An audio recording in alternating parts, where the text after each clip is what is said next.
Professional wrestling has been long dominated by World Wrestling Entertainment, ever since Vince McMahon toppled that of his greatest competition, the National Wrestling Alliance, and their territory system. However, could such a system still be in place today? And if so, what would it look like? Well, that's the topic of this episode. Because today,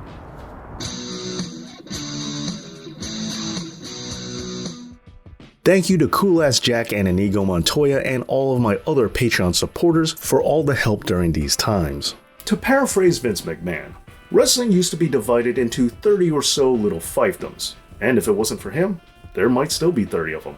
Now, I don't 100% agree with that. While yes, Vince McMahon was the one to tear down the territory system, there is evidence to suggest that if he didn't do it, someone else would have. Not to mention that with the whole World Wide Web, bringing pro wrestling to a national stage was something that was just going to happen anyway. And furthermore, allow me to say that, with the topic of this video notwithstanding, that I don't personally think that the territory system should still be in place today, or that it would even be practical. This video is just me giving a hypothetical scenario that I see as the most feasible, even if I'm not actually in favor of it. Think of this as something of a thought experiment, which is fitting since this is the Thinking Fans channel. And with that being said, I hope that you're a member of the Know It All Nation and that you subscribe to this channel, as it really does help me out a lot, and I'm trying to get that silver play button. I'm way overdue. Anyway, back to the lecture at hand, because I do feel that a territory system today is possible. We just have to keep a few things in mind in terms of finances as well as logistics. And in order to cover that, well, let's go to McDonald's with a supervillain. As Lex Luthor famously said, people are no good, but they'll always need land, and they'll pay through the nose to get it.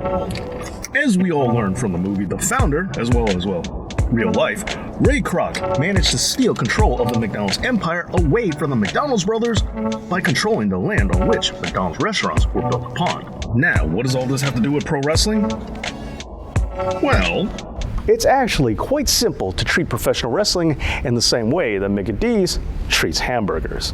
All you have to do is find yourself a superfan, or a former professional wrestler, or better yet, a money mark. And then you promise them all the keys to success, and all you ask for in return is a small upfront fee as well as a cut of the gross. And then you'll give them all the training, all the know-how, all the assets to make it in the business that they've always dreamed of. All they gotta do now is just sign on the dotted line. Okay, so now we established that our new territory system would be set up just like a fast food chain, where franchisees would be paying us and giving us a cut in order to be a part of our alliance. And with that, let's review how the actual NWA worked. For you see, the National Wrestling Alliance operated as an umbrella corporation, with different wrestling promotions in different regions all working together under the alliance. This provided them with protection from competition, as well as many other resources to help them succeed. But we're not done talking about that whole land acquisition thing, because that is still a major part of our plan, as you don't build an entire empire, wrestling, burger, or otherwise, off of just a small cut of your franchisees, but rather, you build it by owning the land upon which that burger is cooked. But the problem is, arenas and stadiums are expensive, as in like corporate expensive, which is why we went from having back in my day places like the Rosemont Horizon, the Brendan Byrne Arena, and the Philadelphia Spectrum to having the Allstate Arena and the Wells Fargo Center and wherever New Jersey hockey teams play.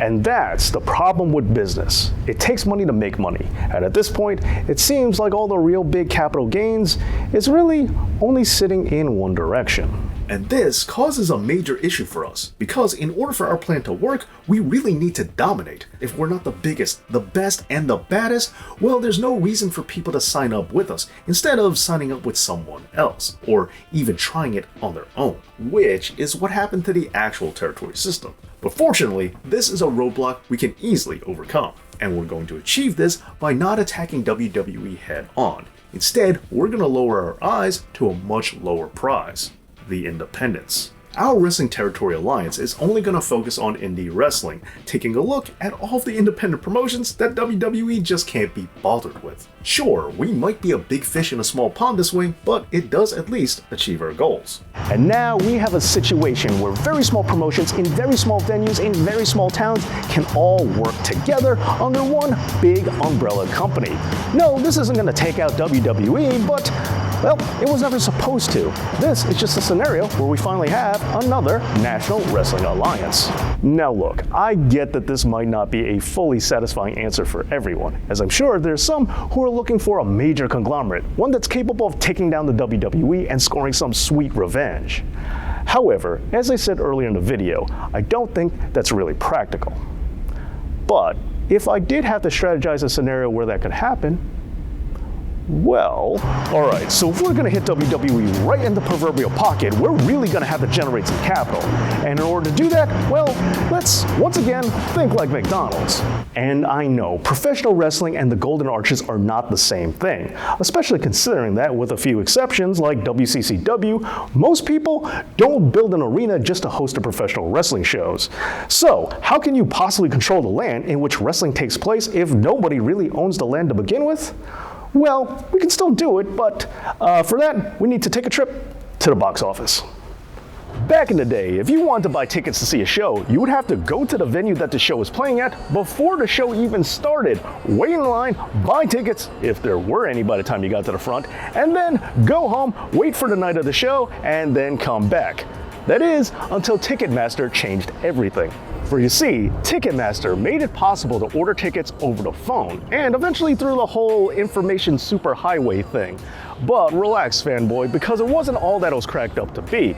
Because as a result of this, Ticketmaster made you jump through some hoops. Ticketmaster would start charging convenience fees, but the real kicker is that they would start including the venues themselves in for a little bit of the action, therefore incentivizing them to only sell through Ticketmaster. But the real biggest issue was exclusivity contracts, making sure that only shows that went through Ticketmaster could perform in those venues. And this is exactly how the territories might possibly be done today. While we can't take control of WWE and we can't take control over all of the venues that they play, well, that only leaves us one choice. We have to partner up with those that already do. Ticketmaster was eventually acquired by a company called Live Nation Entertainment. And while the WWE, as of this recording, is worth $5.37 billion, Live Nation is worth over $22.5 billion. And if they decide to take control, well, there's really nothing WWE can do about it, especially considering that Live Nation has a near monopoly over all of the major venues. You can even buy WWE tickets through Ticketmaster itself. And so, I submit to you that if anyone was going to bring the old territory system back and get rid of WWE,